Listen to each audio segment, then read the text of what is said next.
और चलिए सीधा फिरोजाबाद का रुख करते हैं। प्रबुद्ध जन सम्मेलन आयोजित किया गया है, सीएम योगी वहां से संबोधित कर रहे हैं। ढेर हो चुका होगा। आज उत्तर प्रदेश में अपराधी के लिए और अपराध के लिए कोई जगह नहीं, और उस नई तकनीक को विकसित करने के लिए ही स्मार्ट सिटी मिशन के अंतर्गत जन सुविधाओं का विकास करने के सामने एक बेहतरीन प्रयास आगे बढ़ा है। भाइयों बहनों, कौन सोचता था पहले कि ग्रामीण क्षेत्र हो या नगरीय क्षेत्र, हर घर नल की योजना जल जीवन मिशन के अंतर्गत पूरी होनी चाहिए। आज वह सफलतापूर्वक आगे बढ़ रही है। जल जीवन मिशन, हर व्यक्ति को शुद्ध पेयजल की आपूर्ति। शुद्ध पेयजल की आपूर्ति का मतलब आधी से अधिक बीमारी का समाधान। बीमारी पेड़ जनित जितनी बीमारियां हैं या अशुद्ध जल के कारण होती हैं।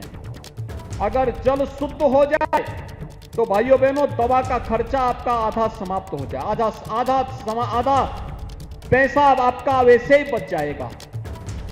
लेकिन उस दिशा में कोई ध्यान ही नहीं देता था।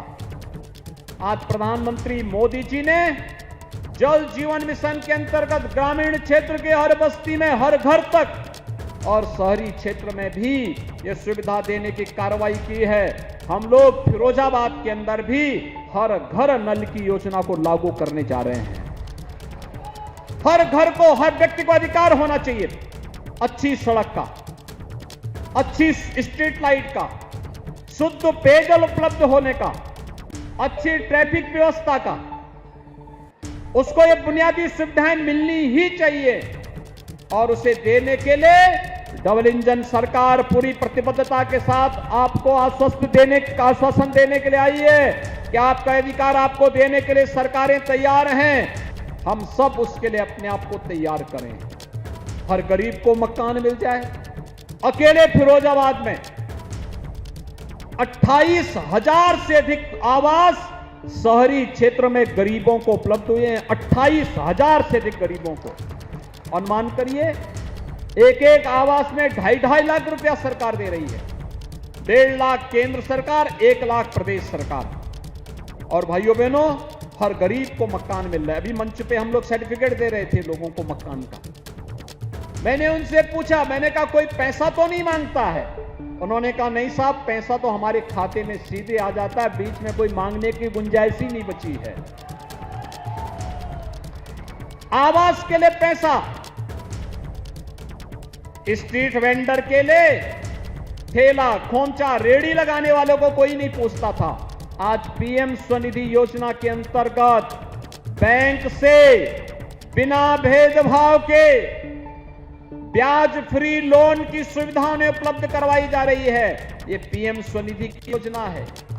ग्रामीण क्षेत्र में जो गरीब जहां पे बसा है, उस मकान, उस जमीन का मालिकाना अधिकार स्वामित्व योजना के अंतर्गत उसे उपलब्ध कराया जा रहा है। भाइयों बहनों, हर गरीब को 5 लाख रुपए का स्वास्थ्य बीमा का कवर मिल जाए। कोरोना कालखंड में फ्री में टेस्ट, फ्री में उपचार, फ्री में वैक्सीन और फ्री में राशन की सुविधा हर गरीब को बिना भेदभाव के मिल जाए।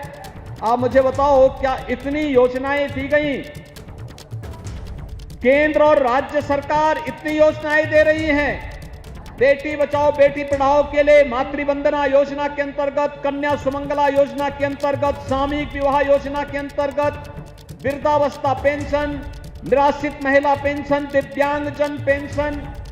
किसी योजना में व्यक्ति का चेहरा देख करके नहीं, सबका साथ और सबके विश्वास की भावना के अनुरूप योजना का लाभ उन्हें उपलब्ध करवाने का कार्य हुआ है। और भाइयों बहनों, जब सरकार किसी की जाति, मत, मजहब, क्षेत्र, भाषा न पूछ करके भारत का नागरिक है तो भारत के संसाधनों पर उसका अधिकार है, और अगर वह पात्रता की श्रेणी में आता है तो सरकार उसको सहयोग करेगी। इस विश्वास के साथ सरकार आज कार्य कर रही है। तो फिर भारतीय जनता पार्टी के साथ ये भेदभाव क्यों हो जाता है कभी कभी? और इसीलिए मैं आपसे कहने के लिए आया हूं, योजनाओं में भेदभाव नहीं है। आज उत्तर प्रदेश दंगा मुक्त हुआ है, कोई दंगा नहीं, कोई उपद्रव नहीं, कोई अराजकता नहीं, हर व्यक्ति सुरक्षित है। यह पक्ष सुरक्षित हो, अपक्ष भी सुरक्षित, कहीं कोई समस्या नहीं। आज विकास की जिस लंबी छलांग को लेकर के उत्तर प्रदेश कार्य कर रहा है, अभी डॉक्टर अनिल जैन जी कह रहे थे, वन डिस्ट्रिक्ट वन प्रोडक्ट के माध्यम से उत्तर प्रदेश का एक्सपोर्ट कई गुना बढ़ा है। उत्तर प्रदेश आज एक्सपोर्ट हब बना है। One district one medical college की तरफ उत्तर प्रदेश बढ़ा है। 75 जनपदों में से जब 2017 में हम लोग आए थे, तब 75 जनपदों में से मात्र 12 जनपदों में सरकारी मेडिकल कॉलेज था।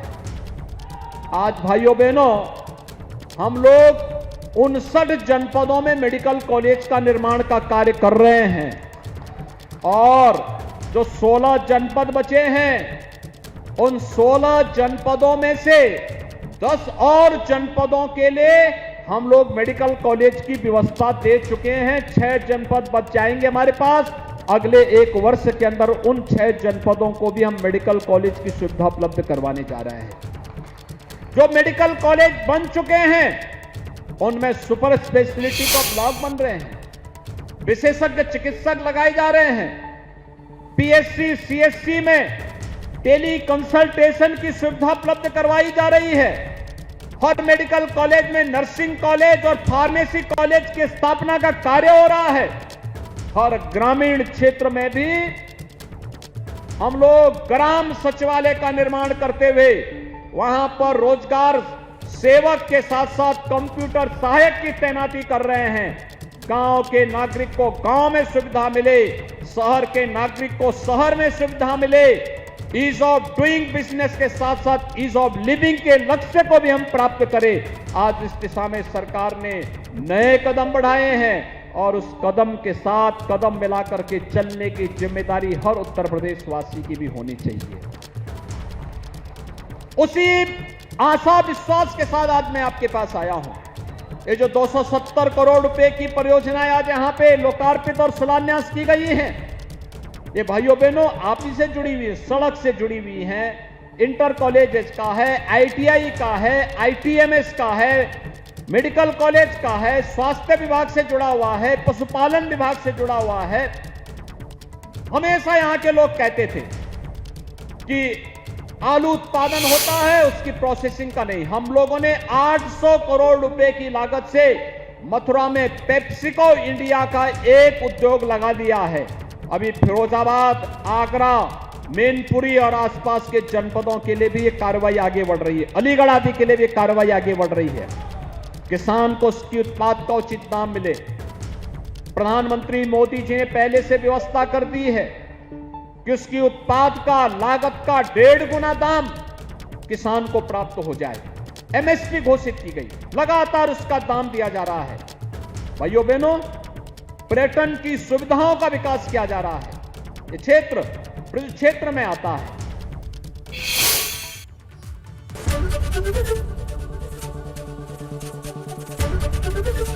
एबीपी गंगा, खबर आपकी, जुबान आपकी।